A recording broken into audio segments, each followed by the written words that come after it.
Hai semuanya, saya Tung Tung Tung. Terima kasih untuk kalian yang sudah membuat kayu aneh ini dikenal banyak orang.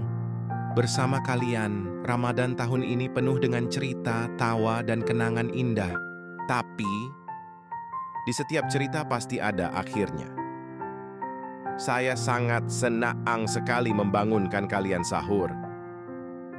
Hari ini, saya ingin berpamit ya. Jujur, hati ini berat, sedih rasanya meninggalkan kalian semua. Namun inilah jalan yang harus saya tempuh. Terima kasih untuk setiap momen yang kalian berikan. Untuk setiap tawa, setiap candaan, dan setiap kebersamaan. Semoga kita bisa bertemu lagi di Ramadan tahun depan, di bawah cahaya lampu pos ronda, di malam yang penuh kehangatan.